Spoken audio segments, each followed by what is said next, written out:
Congressman, thank you for being here. This is awesome. We're obviously around the March for Life, and it's going to be starting soon, but I'm really excited to talk to you because a lot of folks in the pro-life movement and outside are excited about your leadership. I know you're a freshman congressman from Texas now, but we'd love to hear, more of your heart on why you're pro-life, why that's important to you. Well, here's the reason. On a deeper human level, being pro-life is the default position. We've gotten to this point in our society where we've almost brainwashed ourselves into thinking that you should just have a choice whether or not to be pregnant and whether or not that life has value. And that's really never been the human position. So I come at this from a little bit more of a humanistic position. I come at it from a scientific position, just understanding basic biology and where that life begins, and of course from a position of faith. But I don't make that argument, right? I don't use the faith argument when I'm trying to convince people why this is the right choice. I use a human argument, and we have to point out that the counter arguments to that, whether it's a woman's choice, what else can we choose to do then? We have to have a set of moral standards, or that it's just simply part of the body, which is just biologically false. On a basic scientific level, that's false, and on a human level, we know it's false. So, I've never met a woman who said she's pregnant and then said, my body is doing things in here, or moving, or kicking, or my second heartbeat is now. I'm having a pregnancy shower instead of a baby shower. No, it's a baby. You call it the baby right away, because deep down we know that's what it is. And then there's kind of and should we be sympathetic to women who really wish they hadn't been pregnant? Yeah, we should. We have to show sympathy for them, but there is kind of a moral standard there, but the life standard is way above that, and that's the honest conversation. And really what the honest debate is about is whether or not you value life at the early beginnings of a human life cycle. And if we can get the other side to at least be honest about that, stop using euphemisms, stop saying pro-choice, stop saying reproductive rights, whatever that means. I mean, these are euphemisms. We need to have an honest conversation about it. And I think America as a whole we have a moral deficit because of this issue. Not even European countries have the same laws that we do. They're actually far more conservative and far more left-wing as well. So I think we should, we need to tell people that. We need to inform people more.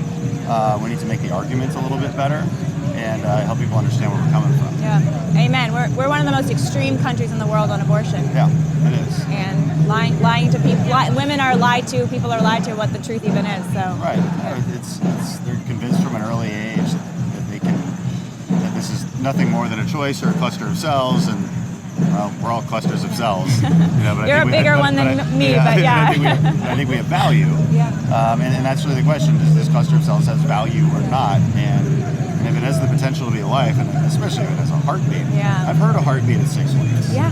And it's amazing. It's hard to argue that is anything but a life. Yeah.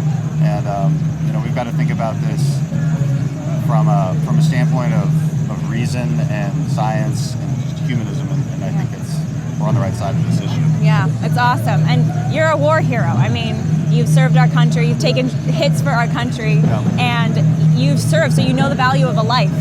Yeah. You know about the value of a life. Like, how has that impacted your view of the pro-life movement or the pro-life cause at all? Like your incredible service to our country? I've never really thought of it that way. I suppose it could. I mean, I've been to a lot of funerals in my lifetime, all for guys who we lost way too young, and to watch the kids they left behind as well. And really to watch the value of passing yourself on to the next generation. I know a lot of Gold Star families who want nothing more than to have their kid, even though his wife lost her husband. She's so grateful that she has these kids to carry on his memory. So I mean, in that sense, maybe that you learn a lot of lessons from war, but it is all interconnected. Like you mentioned, life matters. Yeah. And you have to protect innocent life, especially. Yeah. Right. And so, and that's really it's always good to think of these counter arguments, right? Well, how can you be how can you be for capital punishment, but because one's innocent, one's not. It's that a baby simple. versus someone convicted of murder. The other side is always desperate to find holes in our argument, but the reality is there is none. This is quite simple, and it's really inspiring to see all these people out here, all the young people out here too. So it's great to see. They were swarming you. A guy came up to Dan, and the congressman was like, "I love you." So we're like, 2024. So politically speaking, I mean, you're just getting started. It's early January, and you're fresh in the House of Representatives. And what do you see? I mean, on the pro-life side, I mean, this is the greatest human rights issue. We have thousands of people, hundreds of thousands, passionate about it across the country, millions. What do you think can be done politically, especially with something like defunding the biggest abortion chain, Planned Parenthood, getting over $500 million a year? Well, being in the minority, we're not, that's going to be a difficult issue from the federal level. The pro-life fight has to begin at the state level. We need to see states start passing, airtight pro-life law. And I think the heartbeat bill is. I think that's a great step in the right direction, and let's get that to the Supreme Court. Let's see what happens. But that fight has to be grassroots in nature. It has to start locally. It has to go through the states, and I think that's how we defeat this. It's hard to see. Being in the minority, it's hard to see how we defeat it right now. Let's just be honest. What we would like to see is more Republicans win next time, and then let's tackle this issue. The defunding of Planned Parenthood it's not as simple. There's not a line item that goes to Planned Parenthood. It's not quite that simple. A lot of funding mechanisms that go to Planned Parenthood. It's through a lot of that are both mandatory and discretionary. So it's more complicated than people think.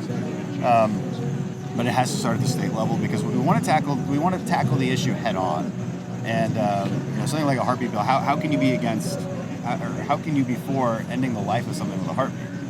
And that should be our argument. And if it doesn't have a heartbeat yet, it will in a few weeks. Therefore, it has value. How can you be against that? I think that's the argument we're making. We have to keep doing things like this. We have to keep talking to our youth, the pro-life generation, and we have to convince people to stand up for what they believe is true. How often do you talk to somebody who says, "Well, I'm personally pro-life, but I think everybody else should choose"? No, stand up for the values you actually believe in. Stand up for those values of personal responsibility and life and morality that you know to be true, but you don't want other people to live by. That's not courage. Stand up for what we actually believe. I think is, and I think we can do a lot of good. Awesome. 2 more questions for you, Congressman. As a man, as a warrior, someone who has fought the fight, and now you're fighting a different fight in Congress.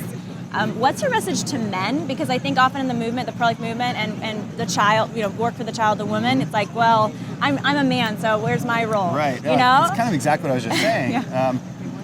Stop being a coward. Like you know what's right, so stand up for it. Your identity has nothing to do with the ideas that you put forth. Ideas are what matter, okay? And it happens to be Martin Luther King weekend, right?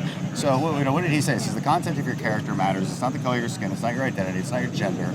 Everybody is here right now, men and women, because we believe in a certain value and a certain idea, and we're willing to fight for that. Your identity has nothing to do with what you're allowed to make an argument for. The argument itself matters. And, guys need to step up. Amen. We need the men. Yeah. We need the men. And the last question for you, you have been, it was really remarkable, you're coming on to SNL and just saying, I'm not taking offense, it was a crappy thing to make a joke about, but, that power of just being confident in yourself, speaking the truth, and you've been talking about it throughout even right now this interview about the power of just speaking the truth, using the facts.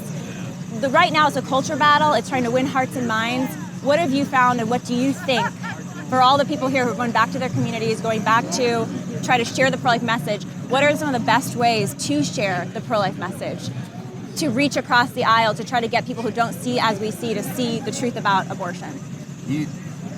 I would use the arguments I've laid out. Listen, you've got to speak on their terms. So you've got to speak in terms of things that they care about: caring, the value of life, and science. Okay, because they're generally people who are not pro-life are usually not very religious. So I don't use my religious faith to convince them, because it doesn't mean anything to them. It's not a source. They don't understand it. It's not a source of authority, right? So what is a source of authority to them should be reason and science. And so you ask them why they believe what they believe, and then you help show them in a caring and a sympathetic way, like what our counter arguments to that are. And we went through them before. Listen, if you say it's just a choice, well, then if you're inconvenient to me, then I should be able to choose to harm you. And of course, that's illegal, as it should be, because their main argument really rests on this idea that a baby will be inconvenient. Whether maybe it'll make you poorer, maybe it'll make you, it'll give you a bunch of step back in your career. It's an inconvenience argument. That's not a good argument to say that you should end a life. They have the exceptions, and that gets complicated. But I always say, listen, I'm willing to have a conversation about the exceptions, rape and incest in a mother's life, but when we're at 0 weeks. Right, you got to get to that point first, and then let's talk about that. And then it's still a values discussion. So you have to understand what they're saying, and hit that head on.